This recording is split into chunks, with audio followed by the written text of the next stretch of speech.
الحمد لله نحمده ونستعينه ونستغفره ونؤمن به ونتوكل عليه ونعوذ بالله من شرور أنفسنا ومن سيئات أعمالنا من يهده الله فلا مضل له ومن يضلله فلا هادي له وأشهد أن لا إله إلا الله وأشهد أن سيدنا ومولانا محمدا عبده ورسوله أما بعد فأعوذ بالله من الشيطان الرجيم بسم الله الرحمن الرحيم والذين إذا فعلوا فاحشة أو ظلموا أنفسهم ذكروا الله فاستغفروا لذنوبهم ومن يغفر الذنوب إلا الله ولم يصروا على ما فعلوا وهم يعلمون أولئك جزاؤهم مغفرة من ربهم وجنات تجري من تحتها الأنهار خالدين فيها ونعم أجر العاملين. عن عبد الله بن بسر رضي الله عنه قال جاء رجل إلى رسول الله صلى الله عليه وسلم فقال يا رسول الله إن شرائع الإسلام قد كثرت علي فدلني على شيء أتشبث به قال لا يزال لسانك رطبا من ذكر الله رواه الترمذي. الله جل شانه انسان پیدا کړی دی ولقد خلقنا الانسان ونعلم ما توسوس به نفسه. انسان الله جل شانه وای موږ پیدا کړی دی او د انسان د زړه په وسوسو د انسان د زړه په ارادو الله جل شانه کامل علم لري. الله جل شانه انسان ته د خیر او د شر د دواړو راهنمایي کړې ده. انا هديناه السبيل اما شاکرا و اما کفورا. موږ و انسان ته راهنمایي کړې ده که دی غواړي ځان شکر گزار جوړولی سي او که دی وغواړي په ناشکرانو کې ځان راوستلی سي. وهدیناه النجدین. انسان ته الله جل شانه دواړې لارې ښوولي دي، د حق او د خیر لاره، د باطل او د شر لاره. ولی الله جل شانه د خپلو بندگانو څخه په خیر باندې راضي کیږي، د عبادت په کولو باندې خوشاله او خوشنود کیږي او د ګناه په کولو د کفر په کولو باندې الله جل شانه ناراضه کیږي. حضرات صحابه کرام رضی الله عنهم چې کله د نبی اکرم صلی الله علیه وسلم سره بیعت وکړي، بیعت علی الجهاد، بیعت علی الدین، الله جل شانه د اسمان څخه آیت راواستوي لقد رضي الله عن المؤمنين إذ يبايعونك تحت الشجرة. الله جل شانه د مؤمنانو څخه راضي سو، د خپل رضا اعلان وکړي کله چې مسلمانانو د رسول اکرم صلی الله علیه وسلم سره بیعت وکړي. د صحابه کرام رضی الله عنهم د مجموعه زندگی په نتیجه کې الله جل شانه اعلان کړي رضی الله عنهم ورضوا عنه. الله جل شانه د دوی څخه راضي دي، الله جل شانه بدی راضي کی، دومره نعمتونه به ورکي چې دوی به راضي سي. در دیگر جای قرآن شریف الله تعالی اعلان کرد ولا يرضى لعباده الكفر. الله جل شانه بکفر بندگان خود راضی نمیشه. کدام بنده که کفور و ناشکر و کافر جور میشه الله جل شانه به سبب کفر از او ناراض میشه.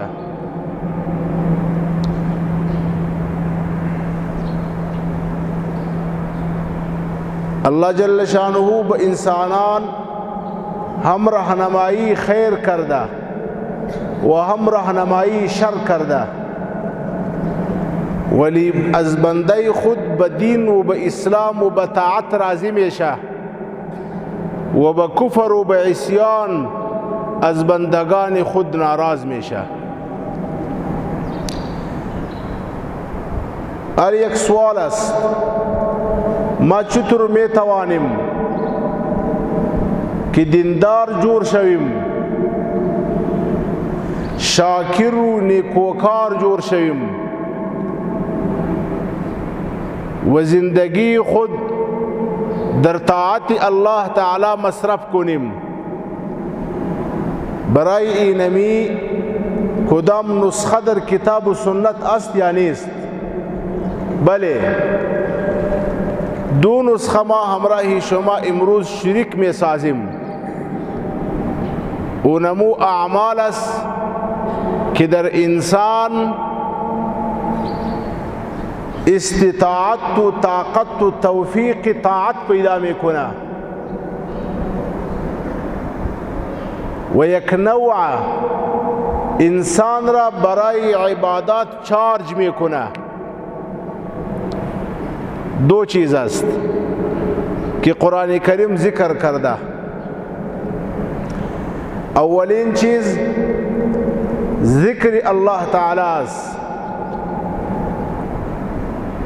در قرآن مجید الله تعالی امر کرده یا ایها الذین آمنوا اذکروا الله ذکرا کثیرا.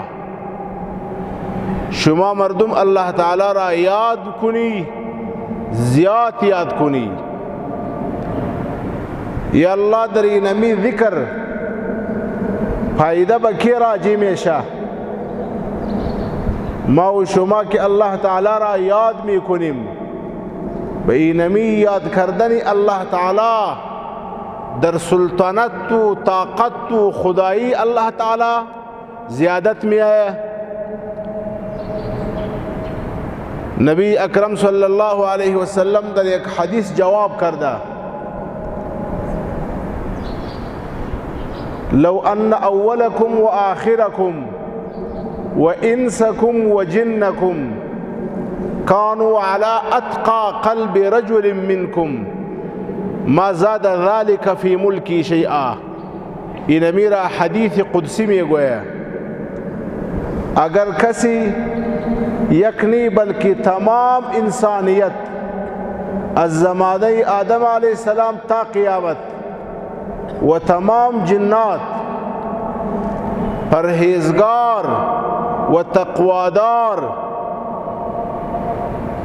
جور شوا، در کائنات کی کدام انسان متقی است اعلی، عبادت گزار است اعلی، اگر تمام انسانیت به اونمو ترتیب جور شوا الله تعالی اعلان میکنه ما زاد ذلك فی ملکی شیئا.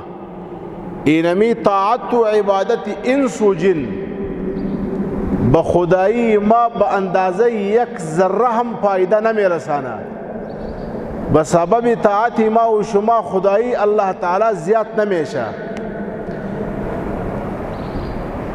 ولو ان اولکم و آخرکم و انسکم و جنکم كانوا على افجر قلب رجل منكم ما نقص ذلك من ملكي شيئا.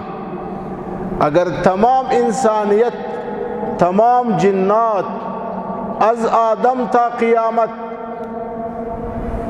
به شکل یک فاجرترین انسان جور شوه، به شکل یک نافرمان جور شوه، در خدایی، در عظمت، در حکومت، در خالقیت و مالکیت الله تعالی یک ذره نقصان هم نمی آید.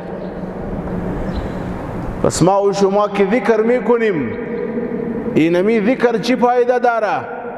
واذکروا الله کثیرا لعلکم تفلحون. اینمی ذکر شما را به فلاح و به کامیابی میرسانه. السوال پیدا میشه که فقط ذکر شروع کنیم، اینمی ذکر برای ما کافی است، دیگر اعمال، نماز، روزه، حج، زکات ضروری نیست؟ الله تعالی خو اعلان کرد که ذکر کنی شما کامیاب میشی. فقط به ذکر کامیابی است؟ در حقیقت خو کامیابی موقوف است بر تمام دین، ولی قرآن گفت که کامیابی در ذکر است. علماء کرام اعلان میکنه که ذکر در انسان توفیق و استعداد طاعت پیدا میکنه، انسان را برای اعمال چارج میکنه، جور میکنه. به اینمی سبب در ترمذی شریف روایت است، عبدالله ابن بسر رضی الله عنه یک صحابی است، میگوید که یک کس آمد از نبی اکرم صلی الله علیه و سلم سوال کرد: ان شرائع الاسلام قد كثرت علی، یا رسول الله احکام شریعت بسیار زیاد است، نمیتوانیم که تمام احکام را عملی کنیم. یا رسول الله فدلنی علی عمل اتشبث به، بما یک آسان عمل نشان بتی که ما اونمو عمل را بگیریم و اونمو عمل را شروع کنیم و اونمو عمل سببی نجات و کامیابی ما شود. نبی اکرم صلی الله علیه و سلم اونمو صحابی را فرمود: لا يزال لسانك رطبا من ذكر الله، لا يزال لسانك رطبا من ذكر الله. اونمو یک عمل که شما میخواهی، اونمو ذکر است. باید همیشه زبان شما به ذکر الله تعالی تر باشه، زبان شما به ذکر الله تعالی مشغول باشه. اینمی برای نجات و کامیابی شما کافی است. بعضی مردم میگوید بر زبان تسبیح و در دلگاه خر، این چنین تسبیح و کی دارد اثر. اینمی یک شعر مولانا بلخی رحمه الله است. بعضی مردم میگوید از اینجا معلوم شد که اونمو ذکر فایده میداره، کدام ذکر که توجه دل باشه، ولی اگر دل در دیگر جا مشغول باشه، فقط به زبان الله الله گفتن، فقط به زبان سبحان الله و استغفر الله و الحمدلله خواندن که فایده نداره. اینمی گپ غلط است. مولانا روم رحمه الله که کدام شعر گفته او برای مقربین گفته، برای خواص گفته، ولی علماء کرام میگوید که ذکر الله تعالی به زبان اینمی اول زینه است، اول قدم است. اگر یک کس میخواه که دل ما همراه الله تعالی مشغول شوه، تمام اعضا و تمام بدن ما همراه الله تعالی مشغول شوه، ذاکر شوه، برای اونمو کس ضروری است که اول قدم بگیره و اولین قدم ذکر زبانی است. وقتی که ما و شما به ذکر زبان عادت شویم، رفته رفته اینمی ذکر اثر میکنه بر دل ما و شما، بر دیگر اعضا، در نتیجه انسان مکمل ذاکر میشه.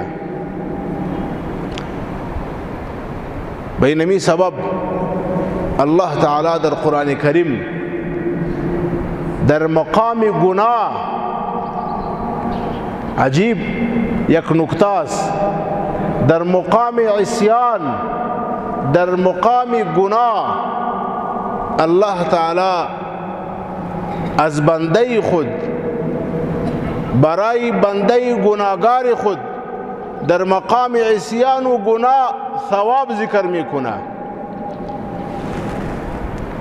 عام عادت قرآن مجید اینطور است که وقتی که گناه ذکر میشه همراه گناه وعید عذاب خدا تعالی ذکر میشه. در کدام جا که الله تعالی اعمال صالحه بندگان خود ذکر میکنه، پس از اعمال صالحه وعد و جنت و اجر ذکر میکنه. ولی در یک جای قرآن شریف الله تعالی عصیان و گناه بندگان خود ذکر میکنه و همراه اونها که عصیان و راپرمانی کرده الله تعالی وعید و عذاب ذکر نمیکنه، بلکه وعد و جنت و اجر ذکر میکنه. اصل اونجا گناه سبب ثواب نیست، گناه سبب جنت و اجر نیست. در اونموجا اصل مسئله کی است؟ پس از گناه، وقتی که پس از گناه مسلمان متوجه شوه و همراه خالق و مالک جلت عظمته مشغول شوه، بینمی ذکر و طاعت الله تعالی اتر خوش شد که در نتیجه گناه الله تعالی اونجا برای بندگان خود عبادت ذکر ثواب ذکر میکنه.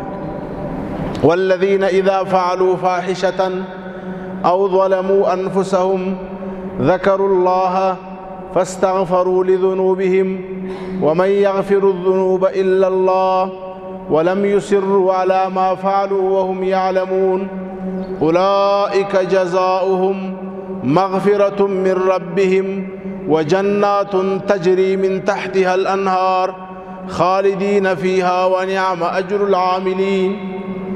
هغه کسان چې د هغوی څخه ګناه وسی، والذین اذا فعلوا فاحشه او ظلموا انفسهم، هغه کسان چې په خپل ځان باندې ظلم وکي، الله تعالی ناراضه کی، د ځان د پاره د جهنم عذاب دا وګټي، ولی ورسته تر ګناه الله تعالی وریاد سی ذکر الله یاد کی، فاستغفروا لذنوبهم استغفار وای الله جل شانه و دو کسانو ته د ګناه په مقام کې فرمایي اولئک جزاؤهم مغفرة من ربهم، سره لدی چې ګناه کړي وا ګناه معاف ده، الله جل شانه د ذکر په برکت ودی ته ګناه معافوي. وجنات تجري من تحتها الانهار، یوازې دانه چې ګناه معاف ده بلکې د دې ترڅنګ ودی ته جنتونه الله پاک ورکوي.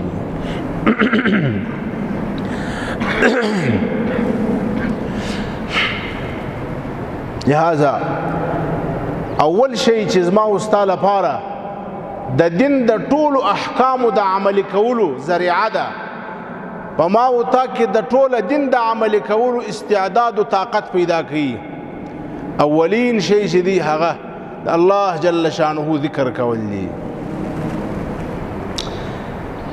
حضرت حکیم الامت رحمه الله فرمایي چې د الله جل شانه د ذکر لپاره تر ټولو آسان او لنډ لار دوی خبرې دي. بعضې ملګري بیا دا وایي چې زه د الله جل شانه ذکر شروع کړم نو د ورځې څو واره استغفار ووایم، څو واره کلمه ووایم، څو واره تسبیح ووایم، څو واره فلان ووایم. حکیم الامت رحمه الله فرمایي که هر څوک دا غواړي چې د الله جل شانه ذاکر بنده جوړ سي او په دې کې استعداد او توفیق د طاعت پیدا سي، د دوو شانو اهتمام دی وکړي. اول د مسنونو دعاګانو، څومره مسنونې دعاګانې چې دي د دې اهتمام دی وکړي.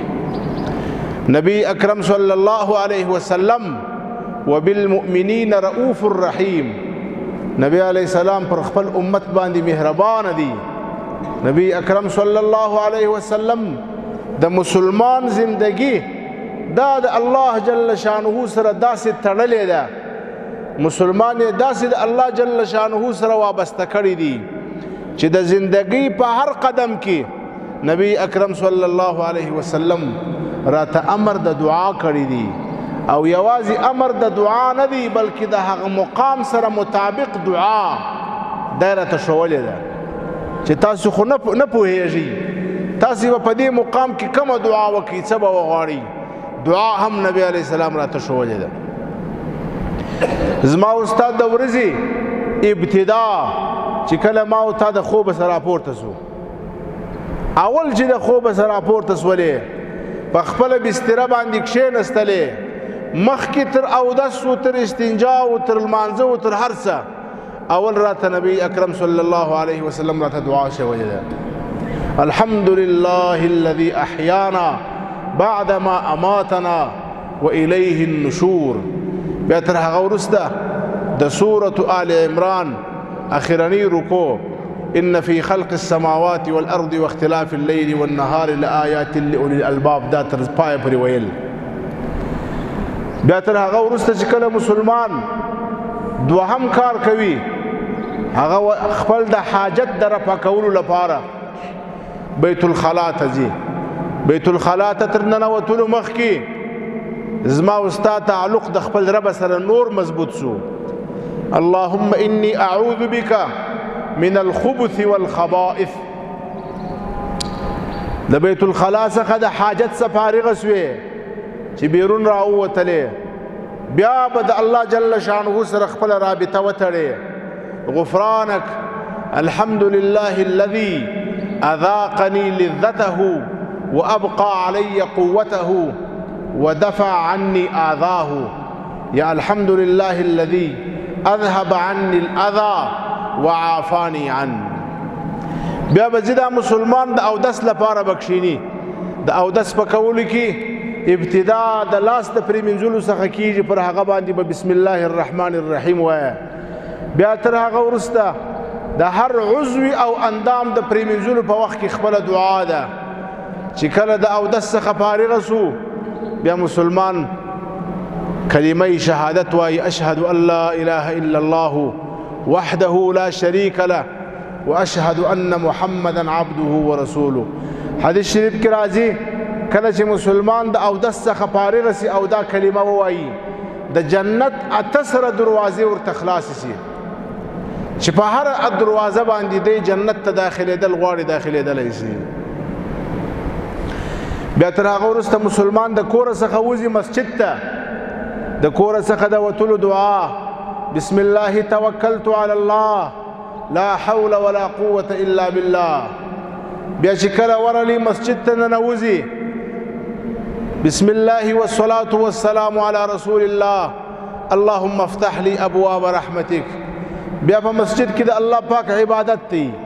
د مسجد څخه چې راوځي بسم الله والصلاة والسلام على رسول الله اللهم انی اسألك من فضلك. بیا چې کله واپس کور ته راځي د کور د ننوتلو دعا. بیا چې کله په کور کې خوراک کو چای څکي د خوراک د شروع کولو دعا. چې کله د خوراک څخه فارغ سو بیا دعا. چې کله د کور څخه بیرون بازار ته راووتی د بازار دعا.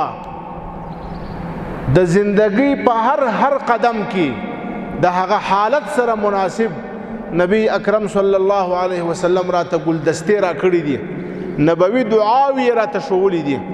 د دغه دعاو اهتمام وکړه، په تا کې به د طاعت او د عبادت طاقت پیدا سي، استعداد به پیدا سي او ته به په ذاکرینو کې د الله پاک شمار سي او د ذاکرینو په وجه باندې به ما او تا کامیاب سو د ذکر په وجه. دوم حضرت فرمایي چې کچيري یو بنده غواړي چې د الله جل شانه په ذاکرینو کې شمار سي، د دې لپاره دوهمه بنیادی نسخه هغه دعا ده. که غواړې چې د الله جل شانه ذاکر ځان جوړ کې، د الله جل شانه سره تعلق مضبوط سي، تعلق مع الله، د دې لپاره دعا ضروري ده.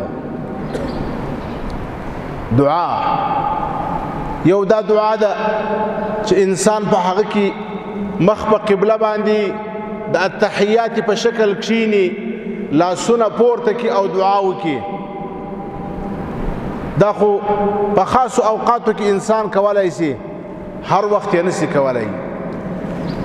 حضرت حکیم الامت رحمه الله وایي زبد د دوهمې دعا څخه تعبیر وکم پر رجوع الی الله، رجوع الی الله و الله ته رجوع کول. هغه لاس پورته کېدل نه غواړي، هغه مخامخ قبله ته ناست نه غواړي. په هر حالت کې چې هر قسم مشکل در باندې راغی، په خپل زړه کې د الله جل شانه څخه رابطه جوړه کا او د الله پاک څخه کار کې خیر وغواړه. تر دې حاله حضرت فرمایي وای کچيري یو میلمه تا تر روان وي، ستا پر میلمه باندې سترګې ولګېدلې، یو انسان را روان دی ستا خوا ته راځي، تا ولیدي، په دې وخت کې باید ته رجوع الی الله وکې، دعا وکې. هغه دعا څنګه ده؟ په دې وخت کې په زړه کې د الله جل شانه سره تعلق جوړ کا، د الله پاک سره غواړه چې یا الله دا انسان را روان دی، یا الله د راتګ زما لپاره هم خیر وګرځي، د لپاره هم خیر وګرځي. یا الله یا الله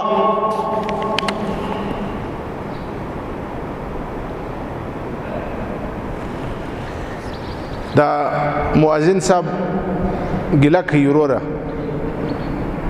نبی اکرم صلی الله علیه وسلم دعا کړې ده الله پاک دې په هغه چا باندې رحم وکړي چې هغه د مخ صف د پر کولو لپاره قدم اخلي. څوک چې د مخ صف د پر کولو لپاره قدم اخلي، الله دې پر هغه رحم وکړي. دا دعا چا کړې ده؟ نبی اکرم صلی الله علیه وسلم د مخ صف د پر کولو لپاره دعا کړې ده. الله جل شانه ته تر ټولو زیات خوش اول صف دی د المانزه او اول صف دی د جهاد. اندیوالای ما همیشه که می آیه اونجا دور دور میشینه. مؤذن صاحب میگویه که ما اونها را دعوت میتیم که پیش بیایی، ولی اونها ناراض میشه. این ترتیب خو از آداب مسجد خلاف است.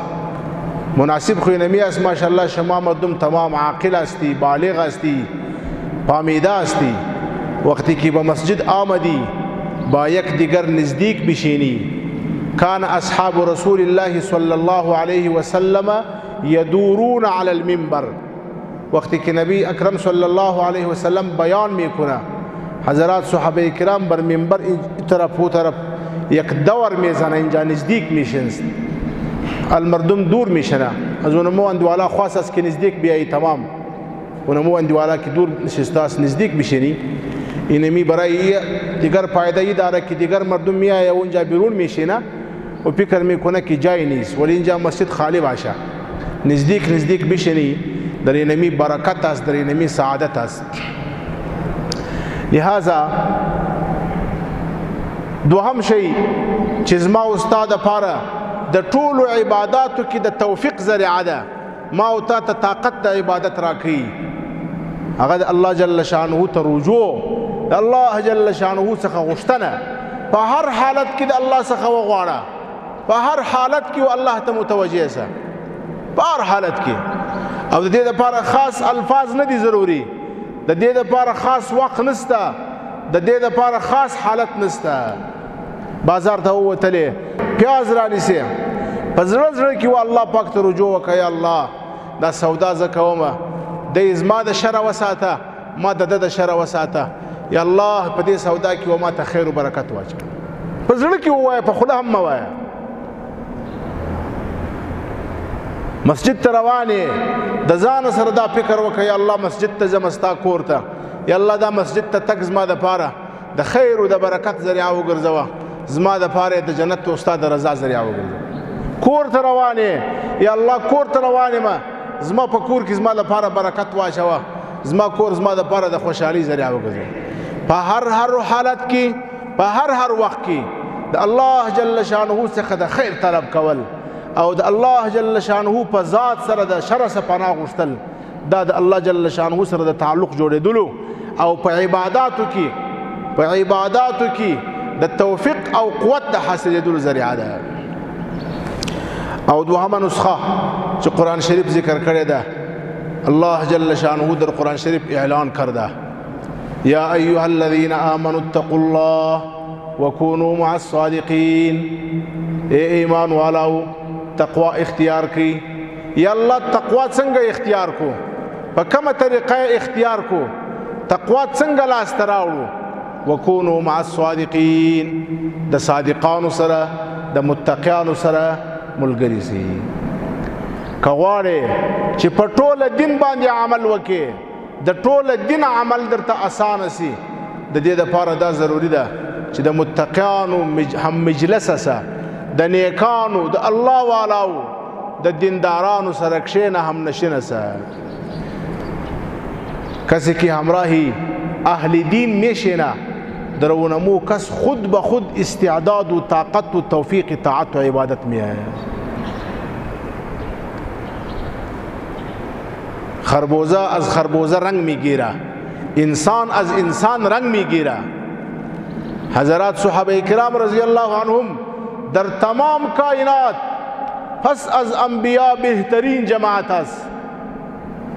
ونمو مردم به اتر مقام بچی رسید نماز خو ما و شما هم میخوانیم روزه میگیریم حج میکنیم ولی صحابه کرام یک چیز داشته بود که صحبت رسول الله صلی الله علیه وسلم بود. اونمو صحبت اونمو همنشینی رسول الله صلی الله علیه وسلم اونها را اتر مضبوط کرد که اول خو اونها از گناه محفوظ بود از گناه دور بود ولی اگر از یک کس گناه هم میشه به تقاضای بشریت ایمانی او تر قوی بود خوف الله تعالی تعلق مع الله اتر قوی و مضبوط بود که خود می آیا در مجلس نبی اکرم صلی الله علیه وسلم اعلان میکنه چی میگوه یا رسول الله از ما گناه شد مرا پاک کنی. ماعز رضی الله عنه یک صحابی بود از او گناه سرزد شد و حضور نبی اکرم صلی الله علیه وسلم آمد یا رسول الله مرا پاک کنی از ما گناه شد. نبی اکرم صلی الله علیه وسلم از اونمو طرف اعراض کرد به دیگر طرف روی گردانید. اونمو صحابی و طرف آمد یا رسول الله از ما گناه شد مرا پاک کنی. به طرف آمد یا رسول الله از ما گناه شد مرا پاک کنی. او طرف آمد یا رسول الله از ما گناه شد مرا پاک کنی. اینمی استعداد تعلق مع الله به صحبت نبی علیه السلام حاصل میشه. در دنیا مردم بر اسباب فکر میکنه کوشش میکنه که کمره را زیاد کنه پولیس را زیاد کنه پلان را زیاد کنه پلان را زیاد کنه تاکي در شرح جرائم کمی بیاره ولی در شرح جرائم کمی نمی آیا. روز بروز مفسدات مشکلات فساد زیاد میشه. چرا؟ زیرا که انسان اگر کنترل میشه انسان اگر از فساد دور میشه برای دور شدن از فساد برای دیندار جور شدن تعلق مع الله است و تعلق مع الله که حاصل میشه ما گفتیم به دو چیز حاصل میشه یا به ذکر الله تعالی و دوهم به صحبت صالحین. لہذا اگر یک کس میخواه که اولادی ما صالح شوه و پدر نگرانی بر اولاد خود شروع میکنه به نگرانی پدر صالح نمیشه ما نمیگوییم که نگرانی نکنی نگرانی کنی به طور اسباب ولی اصل چیز که اولادی ما و شما را صالح میکنه دو چیز است. یک چیز است که تعلق مع الله بچه خود را همراه الله تعالی اشنا کنی. وقتی که اولادی شما همراه الله تعالی اشنا شد بس گناه نمیکنه و اشنایی بچه میه به دو چیز میه به ذکر الله تعالی به صحبت صالحین. الله تعالی به ما او شما یې هر دو نصیب کنه. الله تعالی دې موږ او تاسې ذاکرین جوړ کړي او الله تعالی دې موږ او تاسو ته د صالحینو نسبت د صالحینو سره ناسته نصیب کړي. بعضې ملګري دا وایي صالحین کومه دي؟ اوس خو ابوبکر صدیق نسته، عمر فاروق نسته، عثمان و علی رضی الله عنهم نسته، امام اعظم ابو حنیفه رحمه الله نسته، شافعی و مالک و احمد رحمهم الله نسته، شیخ عبدالقادر جیلانی و شاهی نقشبند و مجدد الفسانی نسته. چا سره کښېنم؟ زما استاد د زمانه، زما استاد د حالت مطابق چې ما او تا ته الله جل شانه کم صالحین پیدا کړی دي، بس دا زما استاد لپاره کافي دي. د هغو سره کښېنه، د صالحینو د جماعت سره یو ځای سه. الله جل شانه به په دې سره په ما او تا کې استعداد د طاعت او عبادت پیدا کړي. بیا به پر دین باندې راته چلیدل اسانه وي، د دین عمل کول به راته اسانه وي. او که چیرې داسې وي چې زما او ستا کې دننه چارج نه وي، نو بیا که د دین عمل هم کوو دا به په جټکه باندې، دا به په جټکو باندې، لکه هغه موټر چې پټرول یې خراب وي نو بیا د هغه سفر دا په جټکو باندې. که تر شا یو چا جټکه ورکوله نو دی به یو دوه قدمه ځي، که د شا د طرفه څخه خلکو لاس لرې کړي بیا به دی ولاړ وي. بیا به زما او ستا هم دا حالت وي که مو یو ځای کې د الله جل شانه قرآن واورېدي، د نبی اکرم صلی الله علیه وسلم احادیث مو واورېدل، یو جټکه به راکړي، یو ساعت و دوه ساعته به مو د دین شوق و اشتها وي، تر هغه پس به بیرته بیا ولاړ یو. پر دې لار د دین باندې زما او ستا لپاره سفر مشکل وي. د دې سفر د کولو لپاره د الله جل شانه سره تعلق جوړول او د الله جل شانه تعلق دا حاصلېږي په ذکر الهي، په دعا او رجوع الى الله او په صحبت د صالحینو. اقول قولي هذا واستغفر الله لي ولكم ولسائر المسلمين.